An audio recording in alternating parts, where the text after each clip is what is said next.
الرحیم رب اشرح لی صدری ویسر لی امری واحلل عقدۃ من لسانی یفقہوا قولی آمین یا رب العالمین۔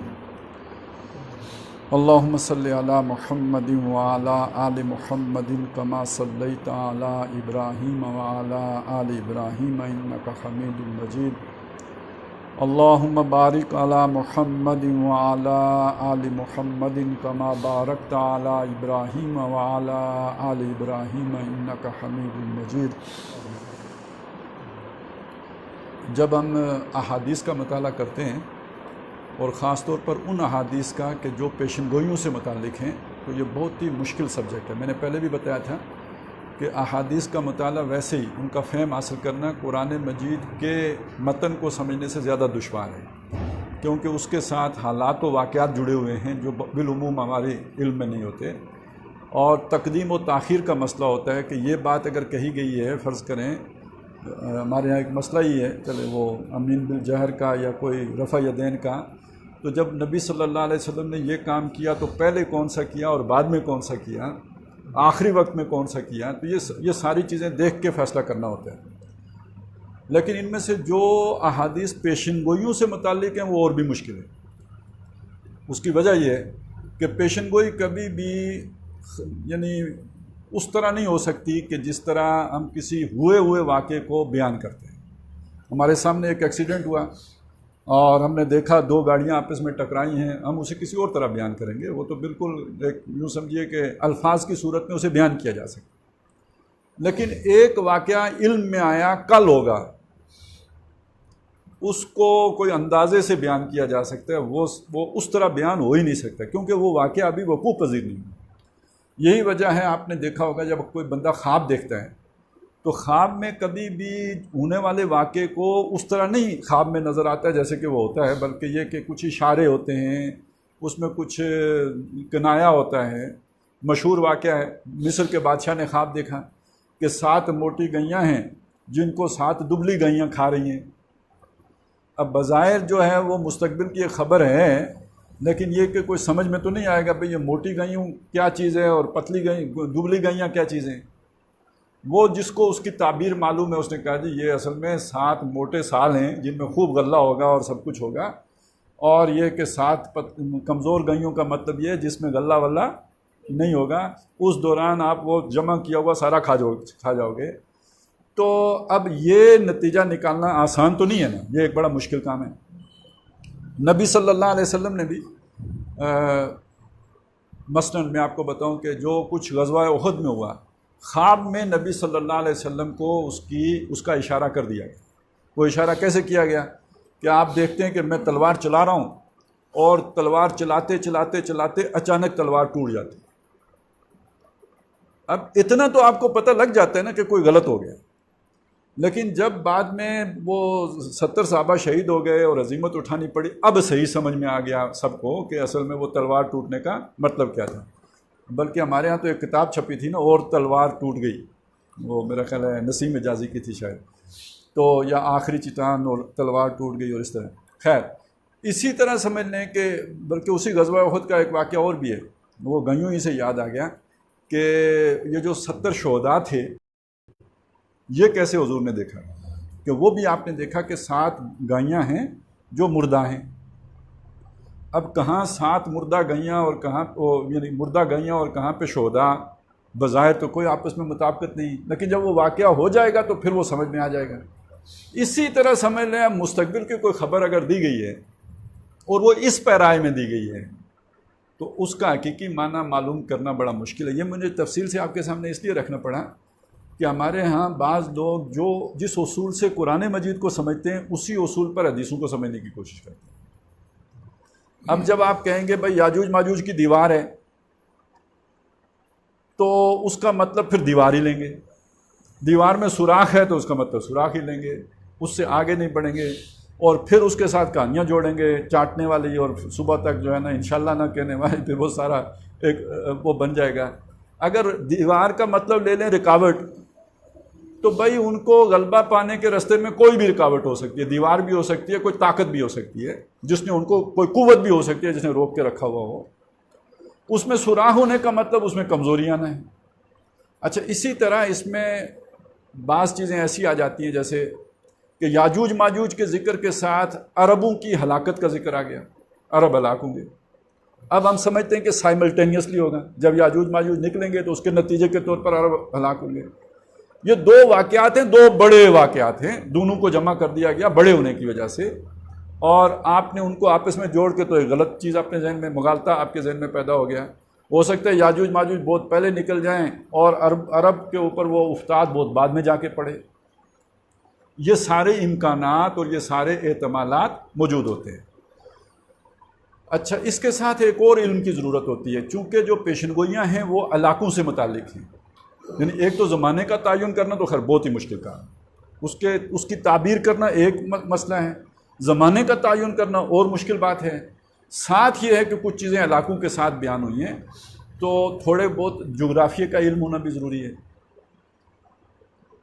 اب ایک چیز بیان ہو رہی ہے کہ جناب یہ حجاز میں ہوگی، ٹھیک ہے، اچھا اس طرح کی صورتحال افغانستان میں بن گئی ہے، تو جس نے وہ حدیث پڑھی ہوئی ہے اس کے ذہن میں جغرافیہ نہیں ہے تو وہ اس کو اپلائی کر بیٹھے گا اس کے اوپر۔ اب آج بھی کتنے لوگ ہیں جنہیں مہدی اب کابل سے نکلتا نظر آنا شروع ہو جائے گا، جبکہ تعین کے ساتھ یہ بات بتائی گئی ہے کہ مہدی نے مکہ مکرمہ میں خانہ کعبہ کے اندر ملتزم کے سامنے ظاہر ہونا ہے، تو جب اس کی ایک پوزیشن ڈٹرمنٹ کر دی گئی تو اب اسے کسی اور سچویشن یا کسی اور علاقے کے اوپر جا کے تھوپ دینا، یہ بھی ایک غلطی لگ جاتی ہے، لگتی ہے لوگوں کو، اب بھی لگتی ہے۔ تو بہرحال تھوڑے بہت جغرافیے کی جب واقفیت کی بات آئی تو اس کے بغیر بھی بات سمجھ میں نہیں آتی، تو اس میں ایک اصولی بات یہ بھی سمجھ لیں کہ اکثر و بیشتر حدیثیں جو ہیں وہ جزیرۃ العرب اور اس کے آس پاس سے متعلق ہیں، جو بھی پیشن گوئیاں ہیں۔ باقی اس سے باہر کی اگر خبریں ہیں تو بہت محدود ہیں، کوئی وہ کچھ ضعیف روایات میں چین کا ذکر آ گیا، کچھ میں سندھ اور ہند کا ذکر آ گیا، کچھ روایات میں خراسان کا ذکر آ گیا، لیکن یہ بس کل آپ کے پاس یہی کچھ ہے، یا روم کا ذکر آ گیا۔ باقی یہ ہے کہ اصل تفصیلات ساری یا عراق سے متعلق ہیں، یا شام سے متعلق ہیں، یا یمن سے متعلق ہیں، یا بیت المقدس کے متعلق ہیں، یا مکہ مدینہ سے متعلق ہیں۔ یہ ہے کہ جو آپ کو یعنی زیادہ تر احادیث میں اس کی تفصیلات ملیں گی۔ ویسے بھی آپ اگر عرب علاقے کو سامنے رکھیں تو جو اہم ترین علاقے ہیں ہمیشہ جو رہے ہیں، پرانی جنگوں میں بھی ایران نے اگر فتح کرنا شروع کیا ہے تو یروشلم بڑا اہم شہر ہوتا تھا کہ وہ فتح ہو گیا تو گویا رومیوں کو شکست ہو گئی، اور اگر ادھر سے رومی آئے ہیں تو انہوں نے یروشلم حاصل کر لیا تو گویا وہ بڑھ گئے۔ تو یروشلم کی ہمیشہ اہمیت رہی ہے، حجاز کی اتنی اہمیت نہیں رہی ہے، لیکن نبی صلی اللہ علیہ وسلم کی بعثت کے بعد اس کی بہت اہمیت ہو گئی، اور ویسے اہمیت تھی، وہ ہم بعد میں اس کی طرف آئیں گے۔ اس لیے کہ ایک رائے یہ ہے کہ خانہ کعبہ کی اول تعمیر جو ہے وہ حضرت آدم علیہ السلام نے کی تھی۔ ان اول بیت وضع للناس للذی ببکۃ مبارکا وہدی للعالمین فیہ آیات بینات ومقام ابراہیم۔ تو یہ پہلا گھر جو بنا یہ حضرت ابراہیم علیہ السلام نے بنایا، اور اس کے یہ گھر موجود تھا جس کے قواعد اٹھائے ہیں حضرت ابراہیم علیہ السلام نے۔ وَإِذْ يَرْفَعُ إِبْرَاهِيمُ الْقَوَاعِدَ مِنَ الْبَيْتِ، تو گویا وہ بیت کا نقشہ یا اس کا محل اور مقام پہلے سے معین تھا، جس کے قواعد بھی تھے جن کو کہ پھر حضرت ابراہیم علیہ السلام نے بلند کیا ہے۔ تو اس کی اپنی ایک اہمیت ہے، بہت بڑی اہمیت ہے۔ پھر مدینہ ہے، تو دوسری جگہ یہ ہو بیت المقدس ہو گیا، پھر یہ ہو گیا، اگرچہ کہ فضیلت ان کی زیادہ ہے، تیسرے نمبر پر بیت المقدس آئے گا، پہلے نمبر پہ مکہ آئے گا، دوسرے پہ جو ہے وہ مسجد نبوی آئے گی، پھر تیسرے نمبر پہ جا کے بیت المقدس آئے گا۔ پھر شام کی اہمیت ہے، اور شام خیر حضور کے دور کے شام میں آج کے 5 ممالک ہیں، یعنی اسرائیل، اردن، لبنان، جو شام ہے، اور فلسطین، یہ 5 مل کے تو وہ والا شام بنے گا جو نبی صلی اللہ علیہ وسلم کے دور میں شام تھا۔ اب ایک حدیث میں شام کا لفظ آ گیا تو اب اس سے مراد آج کون سا شام ہے یہ آپ کو طے کرنا پڑے گا۔ بھائی وہ اسرائیل کی بات ہو رہی ہے، بیت المقدس کی بات ہو رہی ہے، دمشق کی بات ہو رہی ہے، اردن کی بات ہو رہی ہے، لبنان کی بات ہو رہی ہے، کس کی بات ہو رہی ہے، یہ آپ کو پھر اب کھوجنا پڑے گا، اب اس پر آپ کو ذہن لگانا پڑے گا۔ اچھا، اس سے آگے جو اہم ملک ہے وہ عراق ہے، عراق کا ذکر بکثرت احادیث میں آیا ہے۔ اچھا، عراق کی بھی بڑی اہمیت ہے۔ عراق وہ ملک ہے کہ جس کے بارے میں تقریباً اکثر جو بھی علم الانصاب کے ماہرین ہیں ان کا کہنا یہی ہے کہ انسانیت کا آغاز عراق سے ہوا. آدم علیہ السلام سب سے پہلے جو اترے ہیں وہ عراق میں اترے ہیں.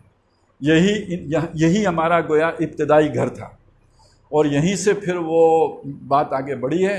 اور نوح علیہ السلام کی بعثت بھی عراق میں ہی ہوئی ہے کیونکہ آبادی وہیں پہ تھی, وہیں پہ وہ عذاب آیا ہے اور پھر وہاں سے نکلے ہیں. اور جودی پہاڑ جو ترکی کے قریب ہے, اس ترکی اور آذربائیجان کے درمیان, وہاں جا کے وہ کشتی ٹکی ہے اور وہاں سے پھر 3 بیٹے جو وہ مختلف سمتوں میں نکل گئے. تو عراق وہاں سے شروع ہوا. پھر عراق میں ہی اب ابراہیم علیہ السلام ہے.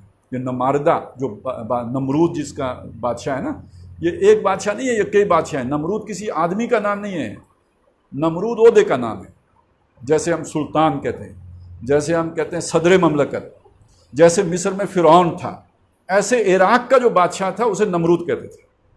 تو یہ سلسلہ نماردہ ہے, یعنی کئی نمرود ہیں جو عراق میں آئے. تو ان میں سے ایک وہ تھا جو آزر تھا یا جو بھی اس کا نام تھا, کہ جس کے دور میں حضرت ابراہیم علیہ السلام آئے اور اس نے پھر ابراہیم علیہ السلام نے وہاں پہ دعوت تبلیغ جو بھی کیا, پھر وہاں سے ہجرت کی ہے. پھر اپنے 2 شاخیں جا کے, ایک حجاز میں آباد کی بنی اسماعیل اور ایک جو ہے وہ جا کے شام میں بنی اسرائیل, یعنی ان کو وہاں پہ آباد کیا. تو یعنی ان علاقوں کو جا کے حضرت ابراہیم علیہ السلام نے آباد کیا جو عراق سے ہجرت کر کے آئے تھے. تو یہ اس میں اور بھی نبی آئے, حضرت الیاس آئے ہیں. اور اس کے بارے میں احادیث میں بڑا ذکر ہے کہ یہ, اور بہت سے اعتبارات سے اس کا ذکر ہے کہ یہاں پہ بڑی جنگیں ہوں گی, بڑی خون ریزی ہوگی. بلکہ یہ کہ جو آخری دور کی جنگیں ہیں ان کا آغاز ہی خطہ عراق سے ہوگا. جو فائنل فیز آئے گا جب, یعنی وہ فائنل فیز کی بھی کئی سٹیجز ہوں گی. تو بہرحال اس کی مجھے ابھی یاد آ گئی ایک بات صدام حسین نے کہی تھی جب پہلی جنگ ہوئی تھی 1990 میں, کہ المحارب ہے یہ, المحارب, تو جنگوں کی ماں. تو اس کا ہم مطلب اس وقت یہ سمجھے تھے کہ بہت بڑی جنگ, لیکن یہ کہ اس کا ایک معنی تو یہ بھی ہوتا ہے نا, ماں تو پھر بچے دیتی ہے نا, گویا اس سے جنگوں کا ایک سلسلہ شروع ہوگا. اب اس اعتبار سے دیکھیں, مجھے آج جب میں سوچ رہا تھا تو ایک بات اور میرے ذہن میں آئی. پتہ نہیں اب آپ لوگوں کے دور میں تھا یا نہیں, جو میری عمر کے لوگ ہیں انہیں پتہ ہے کہ جمعوں کے خطبوں میں, رمضان میں جو ہماری مسجدیں ہوتی تھیں اس میں, یا ویسے بھی جہاں دینی لوگ بیٹھ کے بات کر رہے ہوں, تو 14ویں صدی کا ذکر آتا تھا. 14ویں صدی میں یہ ہوگا, 14ویں صدی میں وہ ہوگا, یعنی بڑا غلط دور ہوگا, فتنے کا دور ہوگا, بڑی مصیبتیں ہوں گی, بڑی آزمائشیں ہوں گی. اور اس وقت جب ہم سنتے تھے ہمیں لگتا تھا 14ویں صدی ابھی آئے گی. یہ اندازہ نہیں تھا کہ وہ تو ہم اس کے اندر, بلکہ اس کے آخری دور گزار رہے ہیں. یعنی آج ہم 1443 میں ہیں, اس سے سمجھ لیں کہ کوئی 143 قمری سال پہلے 14ویں صدی شروع ہو گئی تھی. یعنی آپ اگر حساب لیں, تقریباً 1880 کے لگ بھگ جو ہے یہ 14ویں صدی شروع ہو گئی تھی. تو فتنے شروع ہو گئے گویا. ویسے تو وہ اس سے بھی پہلے شروع ہو گئے تھے, لیکن یہ کہ اس کا عروج کا زمانہ آپ اگر 1880 سے دیکھیں تو وہ پھر آپ کو لگے گا. اس کے بعد آپ دیکھیں جو بھی یہاں پہ ہوا, اس سے ایک طرح وہ زیادہ تفصیل میں نہیں جانا چاہتا. کیا علمی زوال آیا, کیا ہمارے اندر یہ جو ذہن ہمارے تبدیل ہوئے, اس کے پیچھے کون سا تعلیمی نظام تھا, لارڈ مکالے کی کیا شرارت تھی, علی گڑھ کا کیا کردار تھا, یہ ساری باتیں ایک طرف ہیں, میں ان کی طرف نہیں جا رہا. لیکن آپ دیکھیں 1914 میں فرسٹ ورلڈ وار, کروڑوں انسان مارے گئے. ہم کہیں گے کافر مارے گئے, یورپین مارے گئے, لیکن یہ کہ ایک دوسری اعتبار سے دیکھیں, اولاد آدم ماری گئی. دوسرے اعتبار سے دیکھیں امت محمد ہیں سارے صلی اللہ علیہ وسلم. یہ ساری آج جو دنیا میں 7 ارب آبادی ہے, محمد الرسول اللہ کی بعثت ان سب کی طرف ہے. جنہوں نے مان لیا وہ امت اجابت ہے, جنہوں نے نہیں مانا وہ امت دعوت ہے, ہیں ساری امت.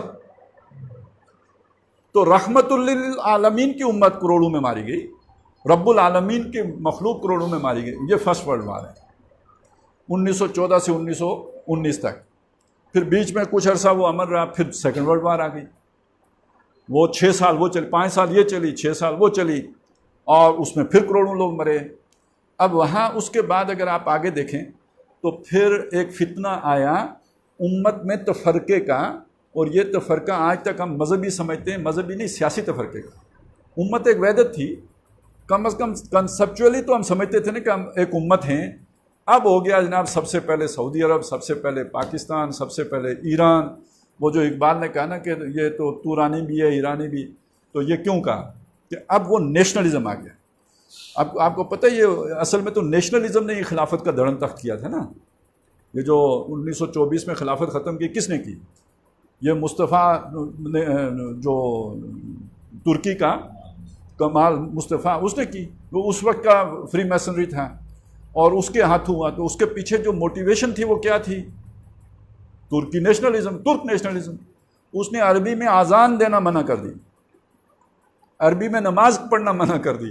یعنی اگر پڑھنی بھی ہے تو ترکی شریف میں پڑھو، یہ عربی مبین میں ہم نہیں پڑھنے دیں گے کیونکہ ان کے ساتھ ہماری دشمنی ہے. یہ تقسیم وجود میں آ گئی. 57 مستند فرقے بن گئے، ڈکلیئرڈ، ریکگنائزڈ. 57 جو ہے وہ آج موجود ہیں. یہ کوئی معمولی فتنہ ہے اگر آپ اس دین کی وحدت کے اعتبار سے دیکھیں تو کتنا بڑا فتنہ ہے، اور جس میں پھر اس کی انتہا ہے کہ آپ کافروں کی مدد کر کے اپنے بھائیوں کی ٹھکائی کروائیں. تو یہ اسی کا نتیجہ نکلا نا. لیکن آج ہم اسے اتنا بڑا فتنہ نہیں سمجھتے، لیکن اگر دینی اعتبار سے دیکھیں تو کتنا بڑا فتنہ ہے جو ہوا. یہ سیکنڈ ورلڈ وار کے بعد شروع ہو رہا ہے، اچھا جو اپنی کلائمیکس کو پہنچ رہا ہے. پھر آگے چلیں، چھوٹی موٹی جنگیں امت کے اعتبار سے دیکھیں تو 1948 میں یہ کشمیر کا مسئلہ کھڑا ہو گیا. 1948 میں اسرائیل بن گیا.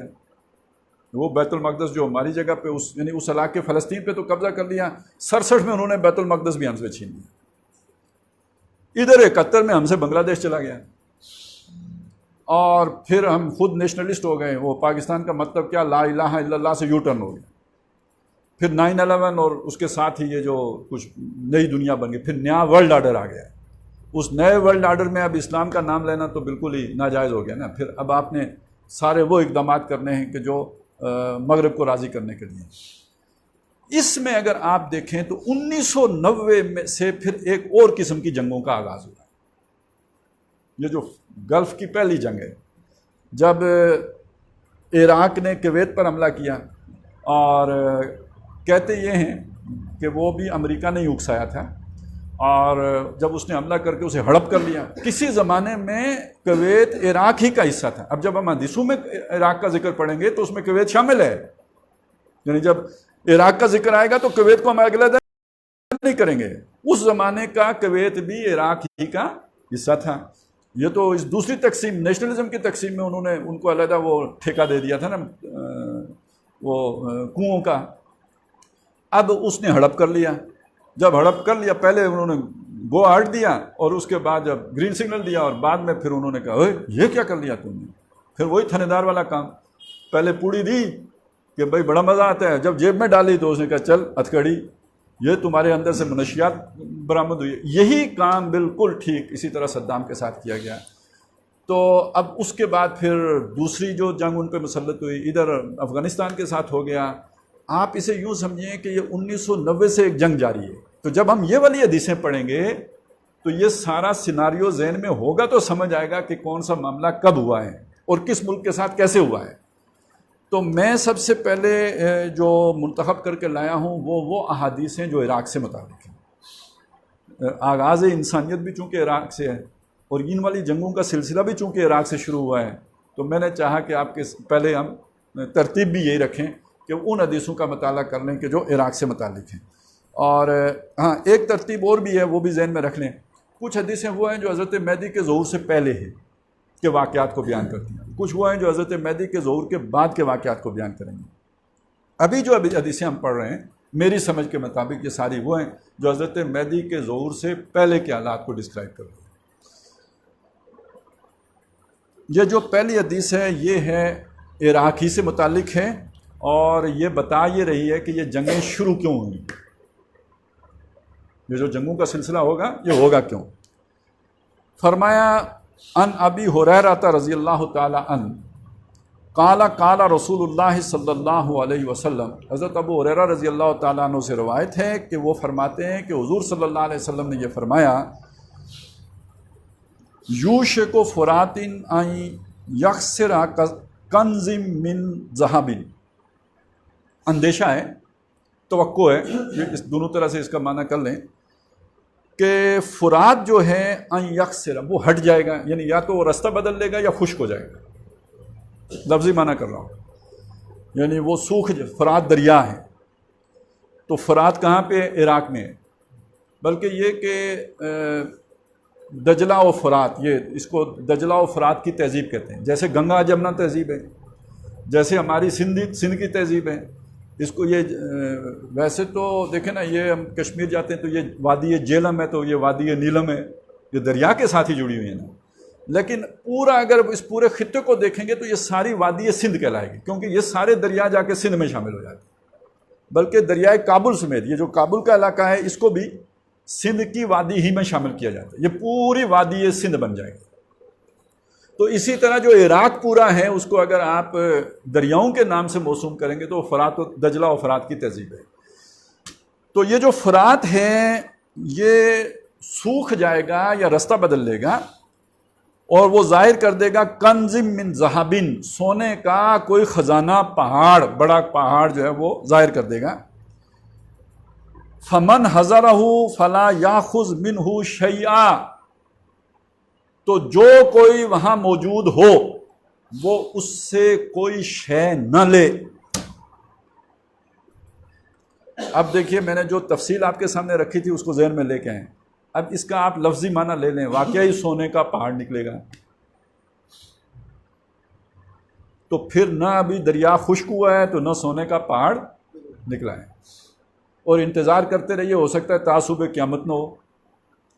اگر آپ اسے کنایتاً لیں تو پھر معنی کچھ اور کرنا پڑے گا، جیسے ابھی بات تو دریائے فرات کی ہوئی، لفظی معنی لیں تو دریا کی بات ہوگی، میں نے جو آپ کے سامنے تفسیر رکھی اس کا معنی لیں تو پھر پورا عراق مراد لیں آپ، کیونکہ فرات کے ذکر سے مراد پھر عراق ہو گیا، اور وہ خزانہ نکال دے گا جسے سونے کا خزانہ کہا گیا ہے، جس سے منع کیا گیا ہے کہ کسی نے بھی اس سے کچھ لینا نہیں ہے، کیونکہ اس سے پھڈا ہوگا، جھگڑا ہوگا، وہ اگلی حدیث میں سناؤں گا تو سمجھ آ جائے گی کہ جھگڑا کیوں ہوگا۔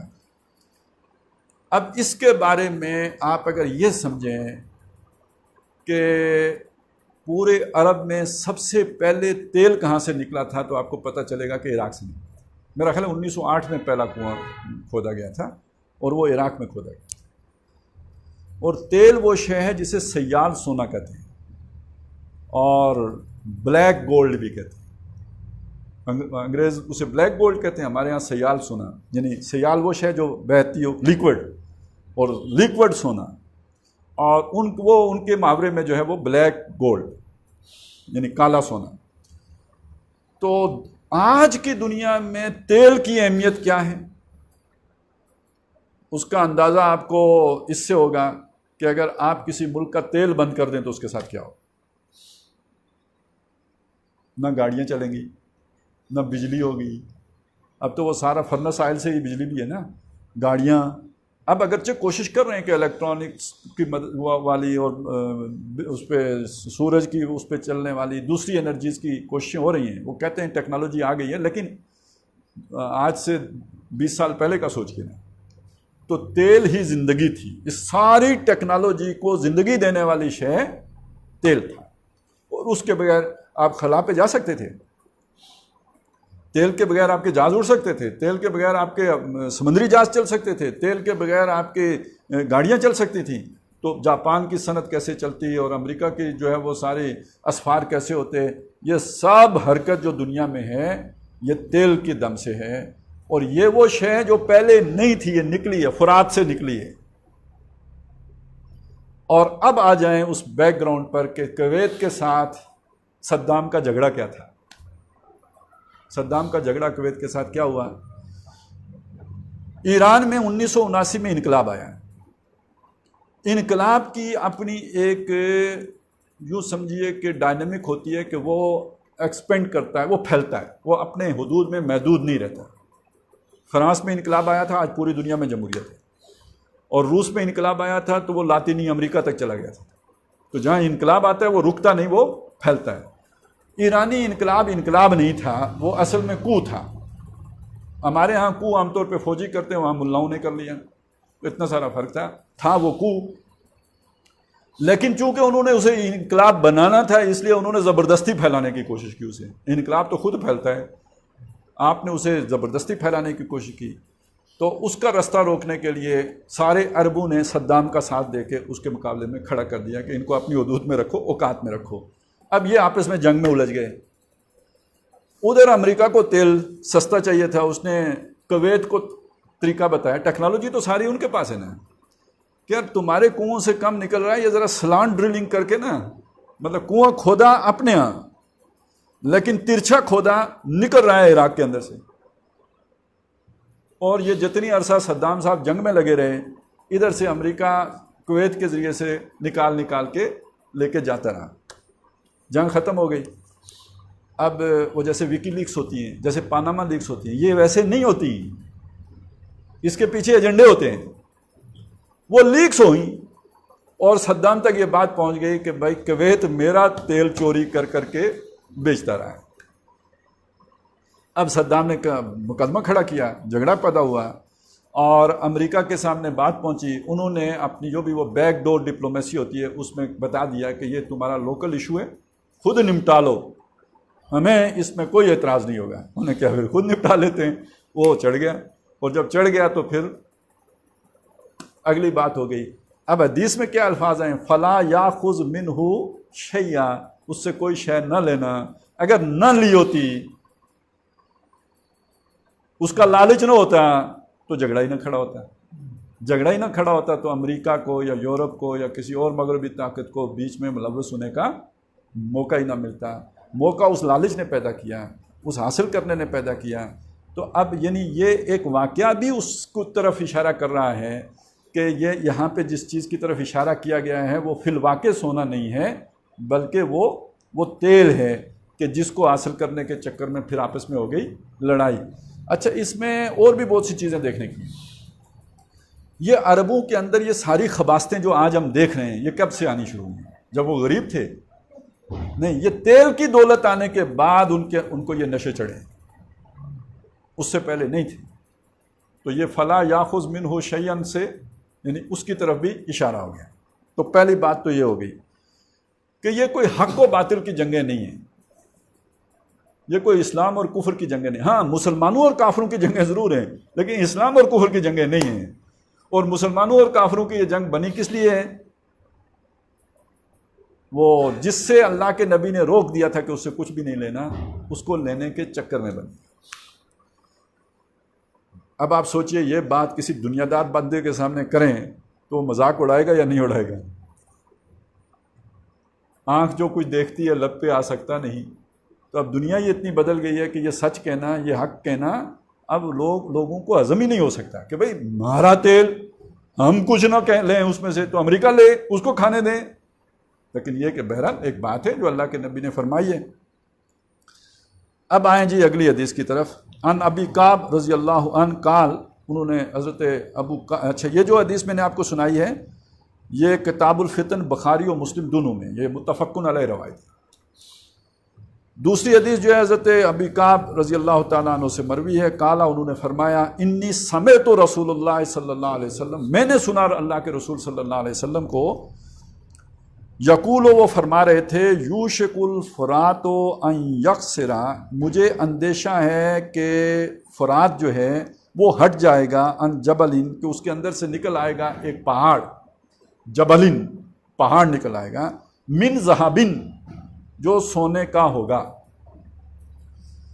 سمندر میں تو پہاڑ آپ نے سنے ہوں گے نا، دریا میں تو پہاڑ نہیں ہوتے.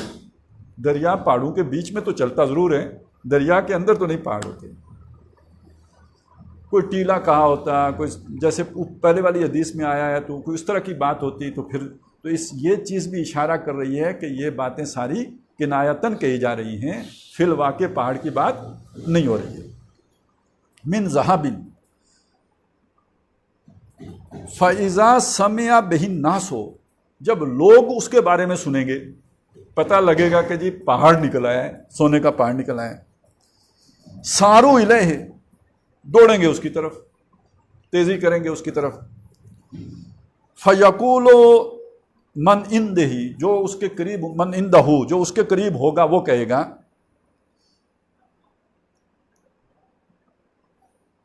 لَإِن تَرَكْنَا النَّاسَ يَأْخُذُونَ مِنْهُ، اگر ہم نے لوگوں کو چھوڑے رکھا کہ وہ اس میں سے لیتے رہیں، يَأْخُذُونَ مِنْهُ اس سے لیتے رہیں، یعنی یہ بھی لگتا ہے کہ ایک ہی دفعہ سارے نہیں لے لیں گے، بلکہ یہ کہ اس کو وہ آپ لیتے رہیں گے، تو ہم نے اگر لوگوں کو اسی طرح چھوڑے رکھا کہ وہ اس میں سے لیتے رہیں، لَيُذْهَبَنَّ بِهِ، تو وہ اس سارے کو لے جائیں گے، ختم کر دیں گے، یعنی ہمارے لیے پھر کچھ بھی نہیں بچے گا، کل کے کل کو لے جائیں گے۔ قَالَ فَيَقْتُلُونَ عَلَيْهِ، تو کہا نبی صلی اللہ علیہ وسلم تو اس پر پھر وہ لڑیں گے، یعنی وہ لینے والے ہوں گے، یہ کہیں گے نہیں لینے دیں گے، یا جو بھی ہمیں بھی حصہ دو، یہ کہے گا ہمارا حصہ ہے، اس پہ ہوگی لڑائی۔ فَيَقْتُلُونَ عَلَيْهِ فَيُقْتَلُ مِنْ كُلِّ مِئَةٍ تِسْعَةٌ وَتِسْعُونَ، تو مارے جائیں گے اس چکر میں ہر ایک فرقے میں سے، ہر ایک جتھے میں سے، ہر ایک گروہ میں سے 100 میں سے 99۔ اب اس کو اگر آپ سمجھنا چاہیں تو ام المحارب کے لفظ کے ساتھ جوڑ کے سمجھیں، یہ اگر ایک جنگ ہے تو کوئی ابھی تک ایسی جنگ نہیں ہوئی جس میں 100 میں سے 99 بندے مارے گئے، کسی ایک محاذ پہ بھی ایسا نہیں ہوا کہ 100 میں سے 99 مارے گئے۔ ہاں بعض جگہوں پہ صدام کی فوج کے ساتھ یہ ہو گیا ہو تو عین ممکن ہے کہ وہ جس طرح امریکیوں نے بے رحمانہ وہ کی ہے، پھر ان کی جو ٹیکنالوجی تھی اس کا کوئی اندازہ ہی نہیں، تو کسی ایک جگہ پہ کوئی بم گرا ہو 100 کے 100 مارے گئے ہوں، یہ بھی ممکن ہے۔ لیکن جس طرح من کل مئتین، ہر ایک 100 میں سے، تو اس کا مطلب یہ صرف کسی ایک مخصوص جگہ کی نشاندہی نہیں کی گئی، تمام ملوث لوگوں کی بات کی گئی جو اس جنگ میں ملوث ہوں گے، ان کے 100 میں سے 99 مارے۔ ایک اور روایت میں یہ ہے ان میں سے ہر ایک یہ سمجھتا ہوگا کہ یہ پورے کا پورا میں لے لوں گا، اس پر میرا قبضہ ہو جائے گا، اس چکر میں سارے مارے جائیں گے۔ تو اب اس کو آپ ایک طویل عمل پر لے جائیں، یعنی یہ 1990 سے لے کے 2021 تک جاری ہے اور ابھی اس کا اختتام نہیں ہوا ہے، اب یہ اپنی کلائمیکس کی طرف بڑھ رہا ہے، اب یہ جا رہا ہے اصل میں اس بلڈیسٹ وار کی طرف، اور یہ بیک وقت شروع ہونے والی ہے، ادھر جو ہے وہ مشرق وسطیٰ میں اور ادھر بھی۔ اب یہ جو کروٹ لی ہے نا ہمارے مغرب میں حالات نے، تو یہ پورے خطے کو ہلانے والی ہے۔ علامہ اقبال نے بہت پہلے یہ بات کہی تھی کہ یہ جو ملت افغان ہے نا، آسیہ یک پیکر آب و گلست، یہ جو ایشیا ہے یہ مٹی اور پانی کا ایک علاقہ ہے، اس پر مشتمل ایک علاقہ ہے، پھر وہی جغرافیہ کی بات آ گئی، اور ملت افغان در پیکر وہ ہے یا یہ ہے پتہ نہیں کیا ہے، ماند دلست، یہ جو افغان ہیں یہ اس ایشیا کے اندر دل کی طرح، جیسے جسم میں دل ہوتا ہے یہ اس کی طرح ہے۔ اچھا یہ دل کی بات جب آئے تو وہ حدیث یہ ذہن میں لے آئے کہ تمہارے جسم میں ایک لوتھڑا ہے، وہ اگر ٹھیک ہو جائے تو پورا جسم ٹھیک ہو جاتا ہے، اور وہ اگر خراب ہو جائے تو پورا جسم خراب ہو جاتا ہے۔ یہ میں کیوں کہہ رہا ہوں، اگلا مصرع یہی کہہ رہا ہے، فساد فساد آسیہ، اگر اس ملت افغان میں فساد پیدا ہوگا پورے ایشیا میں فساد پیدا ہوگا، اور کشاد آسیہ، اگر وہاں پہ جو ہے وہ معاملہ کھل جائے گا، بہتر ہو جائے گا، پورا ایشیا جو ہے اس کے لیے امن اور چین ہو جائے گا۔ تو اب آپ دیکھیں یہ جو تبدیلی وہاں پہ آئی ہے، یہ انڈیا میں کیوں ماتم بچھ گیا ہے، صفحے ماتم بچھ گئی ہے، ابھی آپ کو نہیں سمجھ آئے گی، یہ 1 سال کے اندر آپ کو سمجھ آئے گی، یہ نئی فارمیشن ہوگی۔ اس تبدیلی سے پاکستان کو اپنی پوری اسٹریٹجی تبدیل کرنی پڑے گی، اس کے بغیر امکان ہی نہیں ہے سروائیول کا، اس کے مطابق اپنے آپ کو ڈھالنا پڑے گا۔ یہ نیا بدلا ہوا پاکستان جو ہوگا اس میں امریکہ کی گنجائش نہیں رہے گی، جب اس کی گنجائش نہیں رہے گی تو پھر امریکہ کے پاس تو ایک ہی سہارا ہے انڈیا کا، تو یہ اب ادھر اس کے لیے تیاری کریں، یہ اب انیویٹیبل ہے، یہ جیسے آپ نے کوئی بیج بو دیا تو اس کا درخت بنتا ہے، تو یہ اب چیز ادھر جائے گی، اگر وہ پہلے ہی کچھ جو ہے نہ ہو گیا تو یہ پروسیس آگے چلا تو یوں ہی چلے گا، یہ اس جگہ تک پہنچے گا۔ تو یہ 2 جنگیں ہونی ہیں، اور یہی اصل میں وہ جو آخری جو سب سے بڑی خونریز جنگ ہونی ہے، یہ اس کی بنیاد بنے گی، اور جو مشرق وسطیٰ میں ہونی ہے اس کی بنیاد کیا بنے گا، تیل، شروعات اس سے ہوئی ہے، اور اس کے چکر میں اچھا یہ کوئی ابھی اس کے سارے ایکٹرز بیچ میں نہیں آئے ہیں، اس میں ابھی چائنا نے انوالو ہونا ہے مشرق وسطیٰ کے کھیل میں، کیونکہ تیل اس کو بھی چاہیے، امریکہ کو جتنا تیل چاہیے اب چائنا کو اس سے زیادہ تیل چاہیے، اس کے سی پیک کے لیے بھی ضروری ہے، یہ سی پیک کوئی صرف گوادر تک تھوڑی ہے، یہ تو نہر سویز سے پار ہوتا ہے، تو یہ چائنا بھی ایک پلیئر ہے جو ابھی اس چکر میں پڑا ہی نہیں ہے.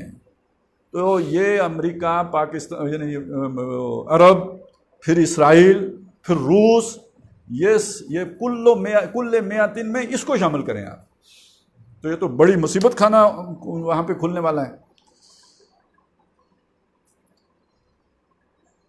اچھا جی، اب ایک حدیث اگلی جو ہے یہ والی جو حدیث ہے یہ صحیح مسلم میں ہے، کتاب الفتن و اشراط الساعہ. اب جو روایت ہے وہ حضرت انس ابن مالک رضی اللہ تعالیٰ عنہ سے، ان رسول اللہ صلی اللہ علیہ وسلم قال لہ، کہ رسول اللہ صلی اللہ علیہ وسلم نے حضرت انس رضی اللہ تعالیٰ عنہ سے کہا، یا انس ان الناس یمسرون امسارا، لوگ شہر آباد کریں، کئی شہر آباد کریں گے، بے شک لوگ شہروں کو آباد، نئے شہر بنیں گے جو حضور کے دور میں نہیں تھے، بعد میں بنیں گے اور نئے شہر. وَإِنَّ مِصْرًا مِنْهَا، ان شہروں میں سے ایک شہر ہوگا، يُقَالُ لَهُ الْبَصْرَةُ أَوْ الْبَصِيرَةُ، اس شہر کو یا بصرہ کہیں گے یا بصیرہ کہیں گے. اب اگر وہ آپ کو رپورٹنگ یاد ہو بی بی سی کی، پہلی جنگ جو ہوئی تھی عراق کی، تو بصرہ کا تباہی، وہ بصرہ چھاونی تھی عراقی فوجیوں کی، اور اس کا کچومر نکال دیا تھا اتحادی فوجیوں نے، بمبارمنٹ. اور وہ جو کارپٹ بمبنگ کی پہلی دفعہ ہم نے اصطلاح وہاں سنی تھی، اور نشانے لے کے اڑایا تھا. اب سنیے، تو ان شہروں میں سے ایک شہر ہوگا، اس کا نام ہوگا البصرہ او بصیر. اچھا، یہ جو آؤ آتا ہے بیچ میں، یہ حضور نے دو نہیں کہے، یہ راوی کو بعض اوقات مسئلہ ہو جاتا ہے کہ اس نے سنا تھا وہ بصرہ تھا کہ بصیرہ تھا، تو اس نے وہ دونوں الفاظ بیچ میں رکھ دیے. فَإِن كُنْتَ مَرَرْتَ مِنْهَا، بِهَا وَإِن كُنْتَ مَرَرْتَ بِهَا، اور اگر تمہارا وہاں سے گزرو، اس شہر سے تم وہاں پہ مرور ایام ہوتے ہیں نا، گزرتے دن، تو یعنی تم اگر اس شہر سے گزرو، وہاں پہ جاؤ، اس شہر کی زیارت کرو، وہاں پہ جاؤ اگر تمہارا قیام ہو، او دخلتها، یعنی اس سے گزرو یا اس میں تم داخل ہو، فَإِيَّاكَ، تو تمہارے اوپر لازم ہے، وَسَاحَهَا، اس کی شوریدہ زمین سے دور رہنا، اس کی فتنہ پرور زمین سے دور رہنا، وَقَلَاهَا، اس کے محلوں سے دور رہنا، وَسَوْقَهَا، اس کے بازاروں سے دور رہنا، وَبَابَ أُمَرَائِهَا، اور اس کے جو بھی بڑے لوگ ہیں، صدر وغیرہ جو ہیں، ان کے دروازوں سے دور رہنا. اس شہر سے گزرنا بھی ہو یا اس میں داخل ہونا ہو، تو اپنے آپ کو بچا کے رکھنا، دور رکھنا اس وہاں کے امیروں سے مراد یعنی وہ جو ذمہ دار، منصب دار، اور وہاں کے محلوں سے، وہاں کے بازاروں سے، اور وہاں کی زمینوں سے. کیوں؟ وَعَلَيْكَ بِزُوَافَيْهَا، اور تمہارے اوپر لازم ہے وہاں کا بیابان، جنگل، یعنی اگر ادھر جانا ہو تو شہر میں نہیں گزر کرنا بلکہ کہیں جنگل میں رہنا. اچھا، اب یہ دیکھیے، یہ پھر اگر آپ اسے شریعت کی طرح پڑھیں تو پھر فرض ہو جائے گا یا نہیں کہ بھائی بصرہ میں تو شہر آبادی نہیں ہونا چاہیے؟ پھر فرض ہو جائے گا یا نہیں کہ وہاں پہ کوئی رہے ہی نہ؟ پھر ایک مولوی صاحب پر بھی فرض ہوگا کہ وہاں رہنے والوں کو کہیں بھائی بھاگو یہاں سے، نکلو. تو یہ در حقیقت ایک مضمون کے لیے تمہید باندھی گئی ہے، یہ شرعی حکم نہیں ہے. یہ سمجھایا جا رہا ہے میں کیوں روک رہا ہوں تمہیں وہاں جانے سے. اس لیے فَإِنَّهُ يَكُونُ بِهَا خَسَفٌ وَقَذَفٌ وَرَجَفٌ، اس لیے کہ وہاں خسف ہوگا، وہاں قذف ہوگا. قذف ہوتا ہے یہ بوچھاڑ پتھروں کی بھی ہو سکتی ہے، بوچھاڑ میزائلوں کی بھی ہو سکتی ہے، بموں کی بھی ہو سکتی ہے. تو وہاں بوچھاڑ ہوگی، جسے ہم برسٹ کہتے ہیں، یہ قذف ہے. تو رجفن، کپ کپی، زلزلہ بھی رجفہ، اور یہ رجف کپ کپی یعنی کانپے گی، وہ زمین کانپے گی. اب اگر آپ اسے دیکھیں نا، جو بمباری ہوتی ہے تو اس میں جب وہ بم پھٹتا ہے تو جو دور دور تک جو شیشے ٹوٹ جاتے ہیں کھڑکیوں کے، کیوں ٹوٹتے ہیں؟ بلڈنگیں کانپتی ہیں تو ٹوٹتی ہیں. اور اس وہ جو پھر اگر وہ جسے کارپٹ بمباری کہتے ہیں اس کے لیے قذف کے الفاظ ٹھیک ہیں یا نہیں ہیں؟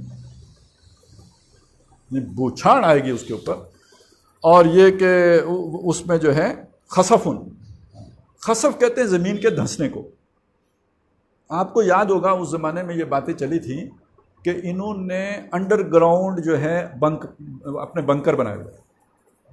صدام کے پاس پیسہ تو بہت تھا, اس نے انڈر گراؤنڈ جو ہے وہ بنکر بنائے تھے. اور پھر امریکیوں نے ظاہر ہے انہوں نے کرنا تھا تو وہ کوئی جو جیسے ڈیزی کٹر ہے تو وہ تو کاٹ کے اندر جا کے پھٹتا ہے, اور جو جہاں پہ جتنے تھے وہ ادھر ہی یعنی گویا وہ اسی میں زمین دوز ہو گئے. تو یہ تمام الفاظ کا اطلاق اس پوری سچویشن کے اوپر ہو سکتا ہے جو بصرہ میں ہوئی. تو گویا یعنی وہ جو 1990 والی جنگ تھی اس میں یہ کیفیات گزری ہیں. اچھا, آگے جو اسی روایت میں جو الفاظ ہیں وہ مختلف اور روایات میں بھی آئے ہیں, وہ بھی سن لیں.